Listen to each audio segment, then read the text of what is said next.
नमस्कार, मैं स्वाति और आप देख रहे हैं विंध्या टाइम्स। मध्य प्रदेश में साल 2023 में हुए विधानसभा चुनाव में भारतीय जनता पार्टी को प्रचंड बहुमत मिलने के बाद मोहन यादव को प्रदेश का नया सीएम बनाया गया।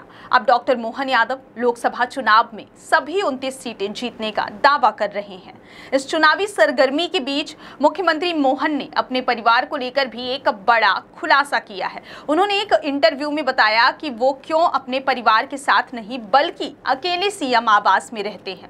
दरअसल एक न्यूज चैनल से बातचीत में सीएम मोहन यादव ने मोदी की गारंटी, केंद्र सरकार की उपलब्धियों और अपनी सरकार के कामों को लेकर विस्तार से बातचीत की। इस दौरान उन्होंने अपने परिवार के बारे में भी दिलचस्प बातें शेयर की। मोहन यादव ने सीएम आवास में अकेले रहने के सवाल पर कहा कि मेरे 2 बेटे और 1 बेटी है।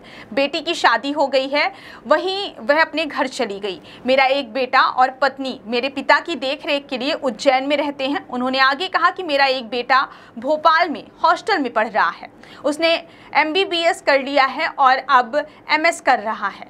मैं समझता हूं कि पढ़ाई का एक माहौल होता है। अगर वो सीएम हाउस में इस आबो हवा में रहेगा तो उसका असर तो जरूर पड़ेगा। मुख्यमंत्री ने आगे कहा कि ऐसे माहौल में उसकी पढ़ाई कैसे होगी, उसकी पढ़ाई डिस्टर्ब होगी। ऐसे में अगर उसे फोकस होकर पढ़ना है तो अलग रहकर ही पढ़ना होगा।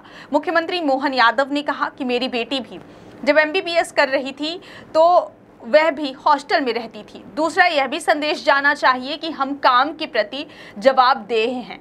जब PM मोदी इतना हम सबके सामने इतना आदर्श देते हैं तो हम उनके फॉलोवर्स तो हैं। हमारे लिए इससे बड़ा आदर्श क्या है। उन्होंने आगे कहा कि मेरे परिवार ने कभी सीएम पद की सुविधाओं को नहीं लिया। साथ ही मुझे लगता है कि इसकी जरूरत भी नहीं है। राजनीति में हम हैं, उनके लिए घर परिवार है। बता दें कि मोहन यादव ने MBA किया है और PhD की डिग्री भी हासिल की है।